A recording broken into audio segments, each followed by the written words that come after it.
People of the Third Planet by Del Krell. The silver flying saucer came down silently and landed in a parking lot in a small town on Earth. It was 1 o'clock in the morning, and the streets were dark. Slowly, a section of the saucer slid open. Two creatures from another world stepped out. For a moment, they thought no one was near. Then they noticed a line of figures standing before them.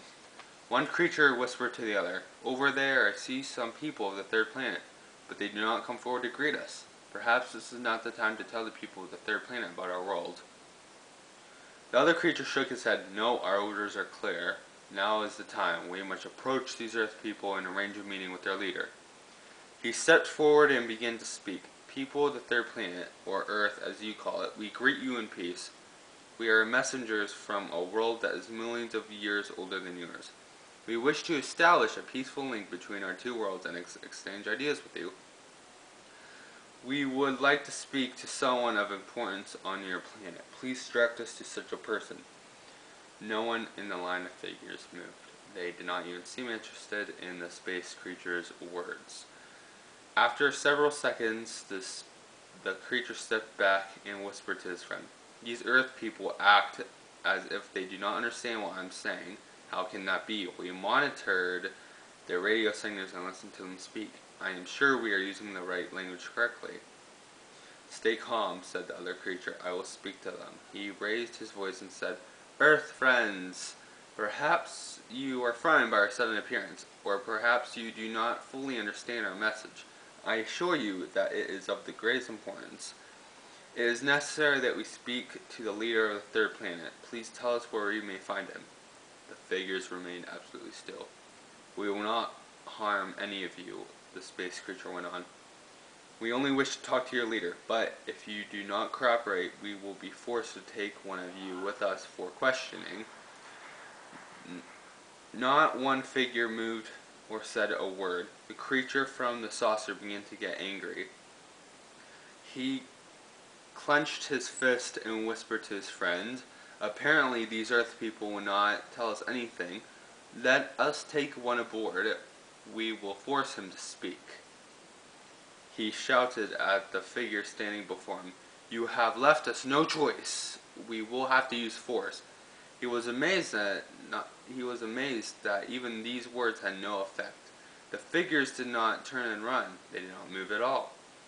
In a fury, he raced up and the first figure in line and said, he ran up to the first figure in line and said, "You are my prisoner. March forward to the saucer." Nothing happened. Then he hit the figure hard, but still the figure did not move. "It is no use," he said. "I cannot force this Earth person to walk. It as if he has roots that go deep into the ground." "Then use your ray gun," yelled his friend. "Cut him away from the Earth that he loves so much."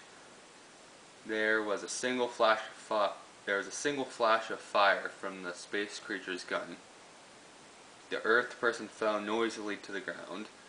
Even then, none of the other figures moved. This was more than the space creatures could believe. "People of the Third Planet," the first creature said, "we greeted you in peace, and you did not answer us. We captured one of your people, and you did not stop us. You are strange people with no feelings for anyone. Farewell. The people of the Third Planet, farewell." The two creatures put the captured figure into their saucer and then climbed in themselves. With a sudden flash of light, the flying saucer took off from Earth. A police car was coming down the street just as the saucer flashed up into the sky. "What was that?" one of the policemen asked. Looked like an explosion in the parking lot," his partner said. "Better see what happened." The car raced toward the lot and screeched to a stop. The driver jumped out and flashed his light all around. Suddenly he yelled, "Come here." His partner ran quickly toward the light and found the patrolman down on one knee, pointing to a metal base that was still hot to the touch. "Someone sliced this thing off," the policeman said. "Did a neat job at cutting too, but what for?"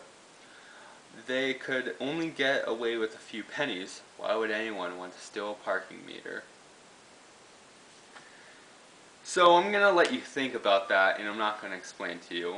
Have a nice day. Oh no.